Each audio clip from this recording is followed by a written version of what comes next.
So I am going to talk to you guys about vocabulary instruction today and some ideas and strategies that you can use to increase your students' vocabulary knowledge. So these are some things that we're going to go over. We're going to go over a vision statement, the problem statement, the intervention and solution, some data that I've collected, and then some next steps. So the vision statement that I created was to ensure my students have access to a safe learning environment where each and every student is a part of a respected community. My students deserve access to instruction that is engaging and rigorous. Instruction will be designed to meet the needs of all learners through differentiation. Each of these factors will be used in order for all students to be successful. So these are things that, you know, as a teacher, and I even think as a school, these are things that are important for us to be thinking about.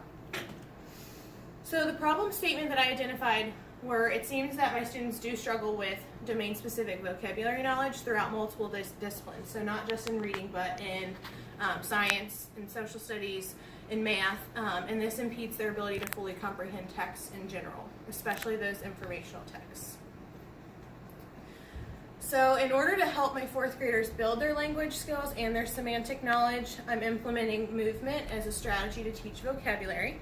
I did find some research that supported this, and so the article that I found states that by integrating movement and gesture with vocabulary lessons, plot discussion, and dialogue, teachers facilitate the development of students' semantic and conceptual knowledge as well as narrative discourse.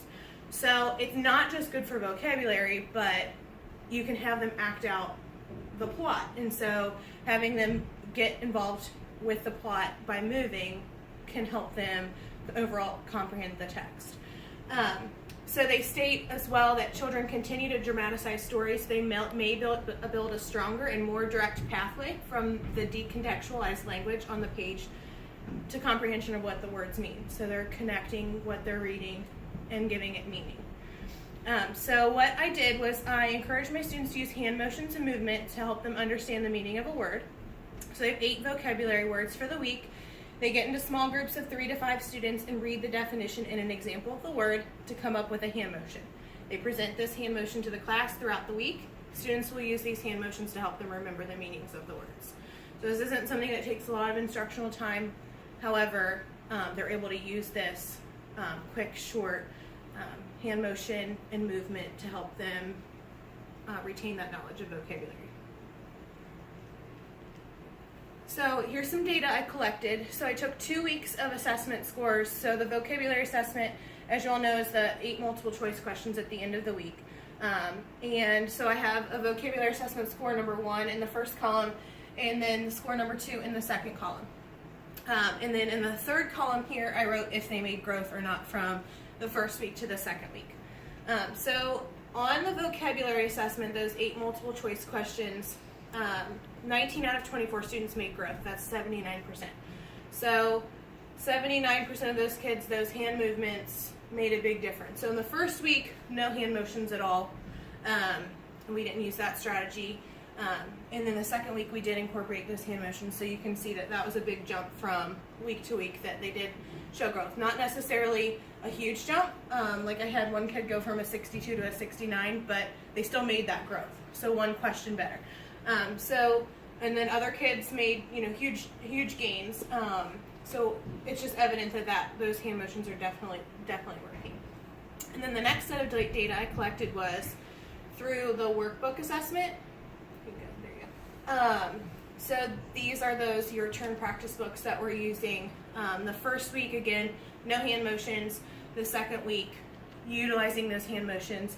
75% of students showed growth. 18 out of 24 made growth that week from not using hand motions to using them. And so after analyzing all of this, some next steps that I concluded were using this strategy seems to be effective. So continuing to use this strategy in weekly vocabulary instruction and throughout the week. So not just teaching it initially, but encouraging to use those motions all week. And then, of course, making modifications to this strategy as needed to meet the needs of all my learners. I want to be able to use this strategy. This isn't just a reading strategy. I think this is something that we can definitely use in all content areas to teach vocabulary to increase their understanding. And at our next PLC, I would like you all to try this strategy, take some time to incorporate this strategy into your classrooms, and then I'd like to talk about how you implemented it, what was successful, what are some areas you want to improve, and bring some of those data points. How did you see your students were impacted from week to week by using the strategy and not using the strategy?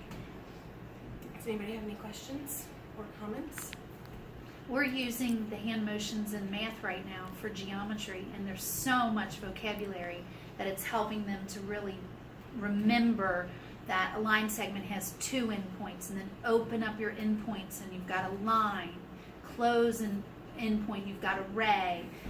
Just that, reminder, when you ask them to identify one of those items, you can see them holding their hands up and remembering the idea that it has an endpoint or it doesn't.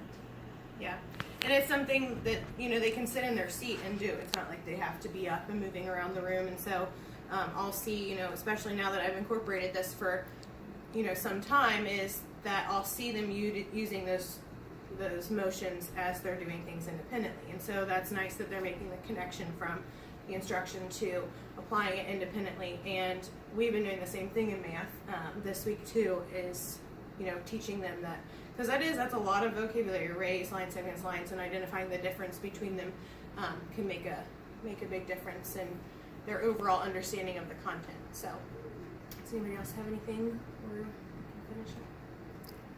Good? All right.